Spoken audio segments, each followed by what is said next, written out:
I had an incredible dream last night about women.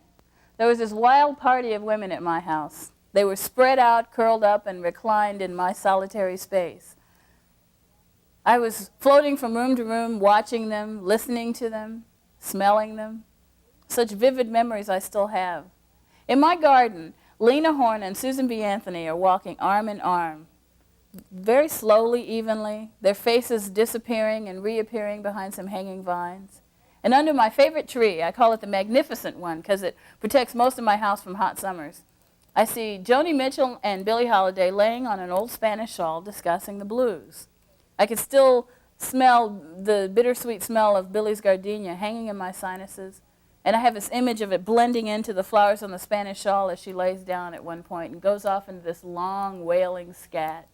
Now, dancing around them in the shadows are Twyla Tharp and Carly Simon. They're going through moves that seem to look like poses of Tai Chi. I see Twyla's arm carry Carly's up through the speckled sun slowly. They look like she-leopards cooling off in the summer.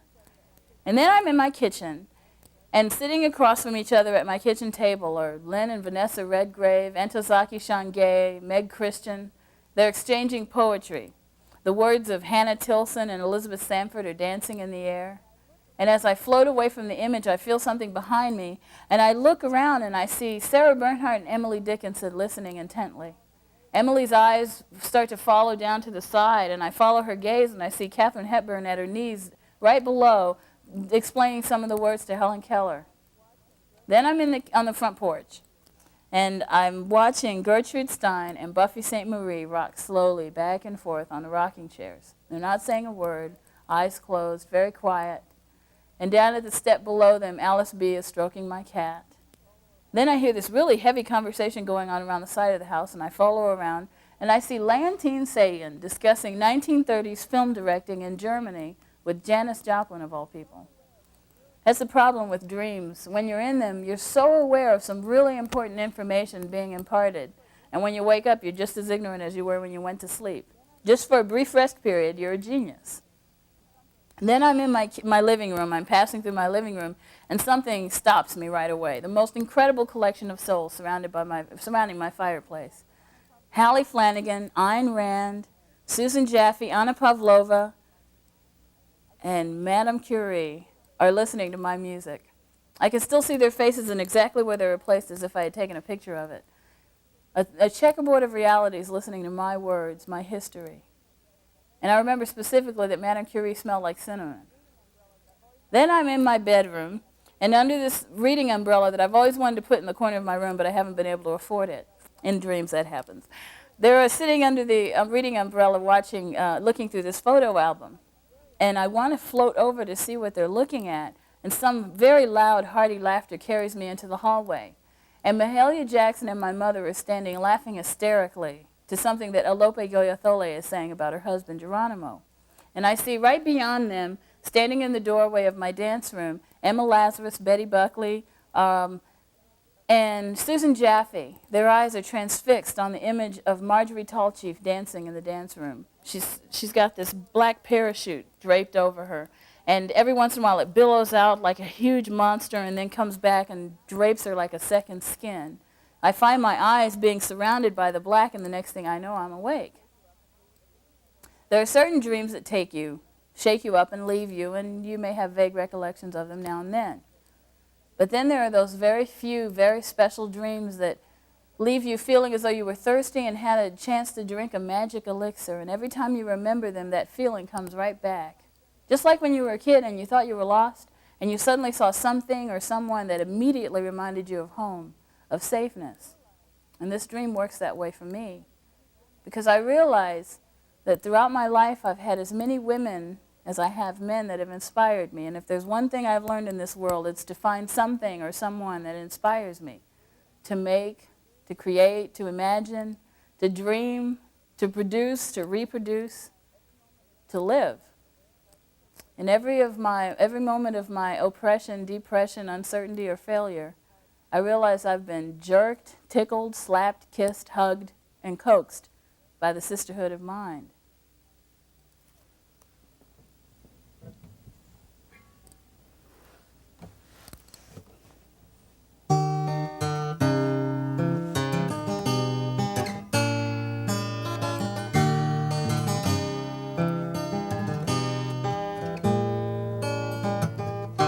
lost my virginity quite the easy way, and even trade for womanhood, the special of the day.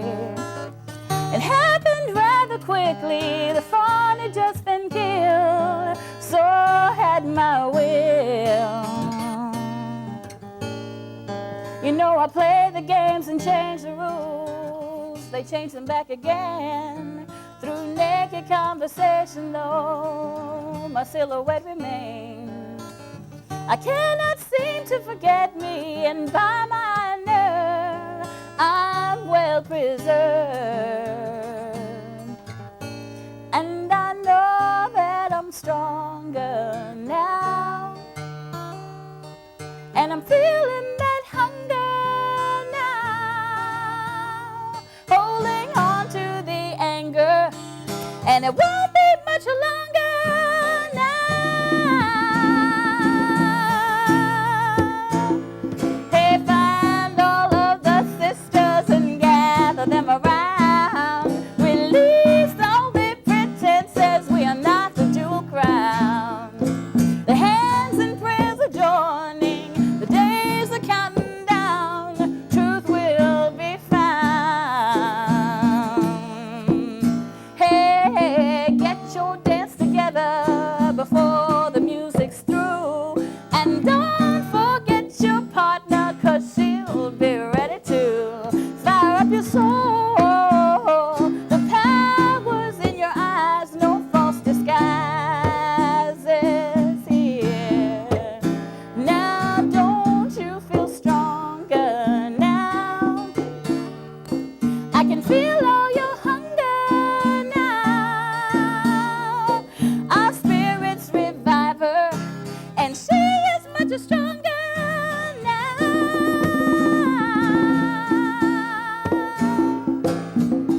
Call off insanity, we have no vanity. The time's not here to be wasted, the gallop is slowing down.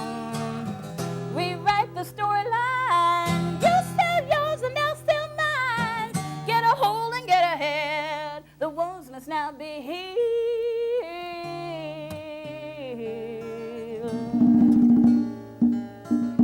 We must complete our journey here, because when we are gone, the women of this future world will have travels of their own. Remain unto yourself, ladies, a virgin, and your style of will be gone. And we must all remain stronger now, and live in that hunger now. And we are the essence, and it won't be much longer now. Said it won't be much longer now.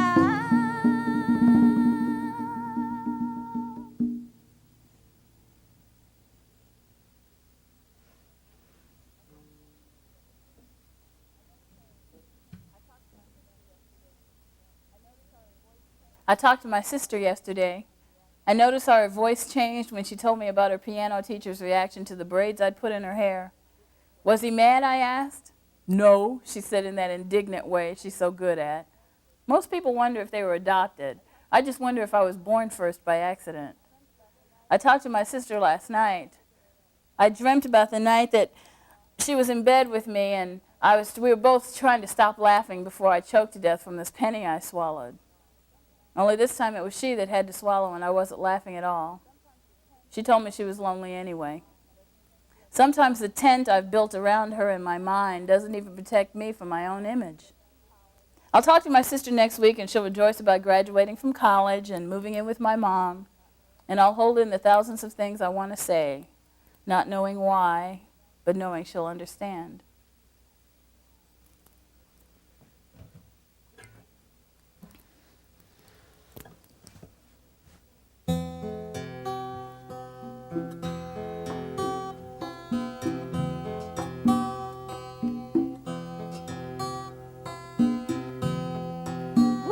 Take your clothes off for me. Will you bleed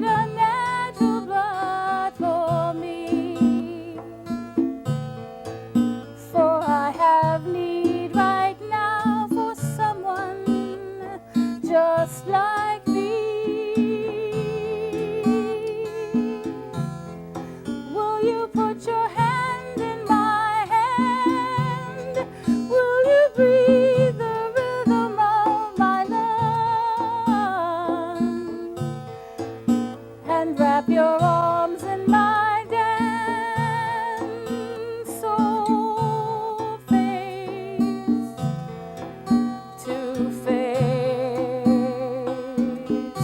we mirror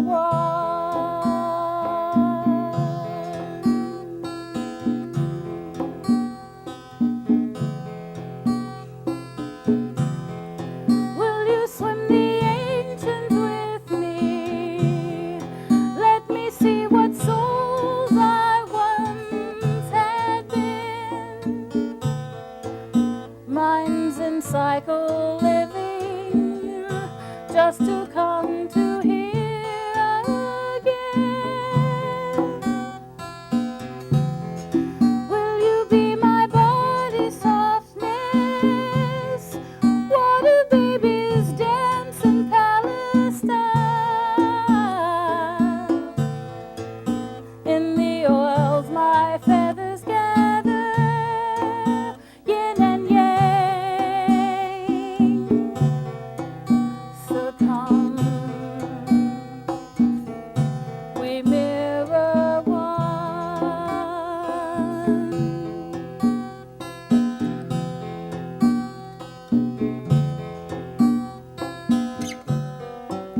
Bring the magic to you, friend and intimate survive.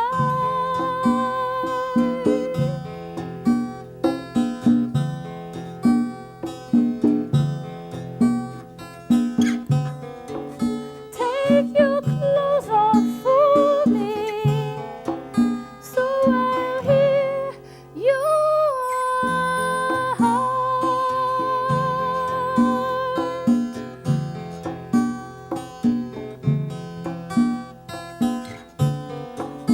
Take your clothes off for me, so I'll hear your heart.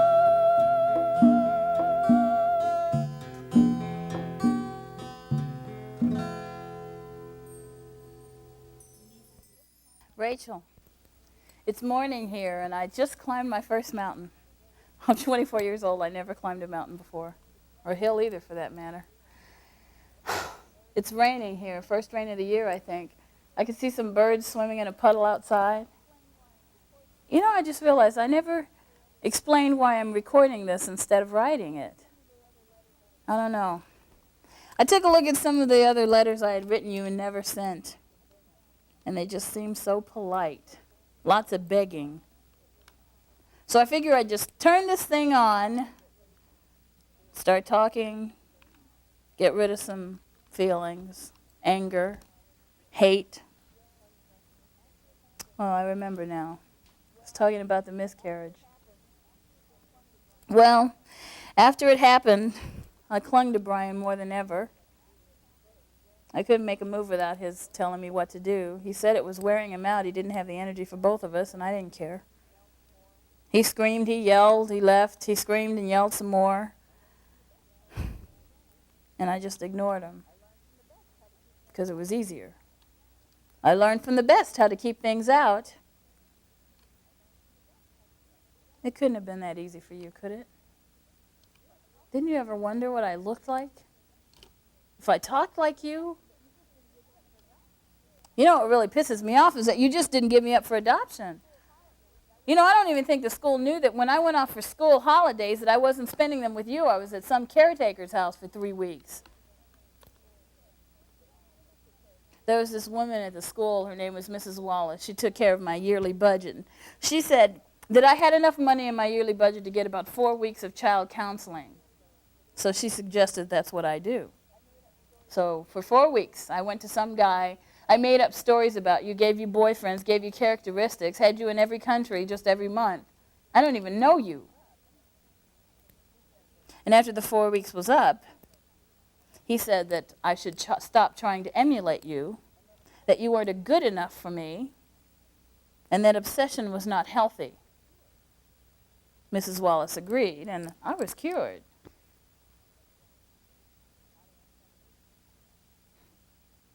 So how do I stop hating you?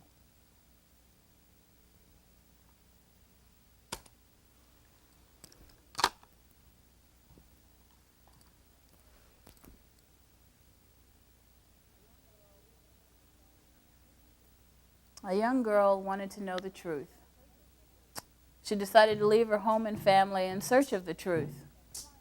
So, she crossed many rivers, climbed treacherous mountains, underwent much personal suffering. One day she woke up and she was 70 years old. All this and she still hadn't found the truth. She decided to go home to die.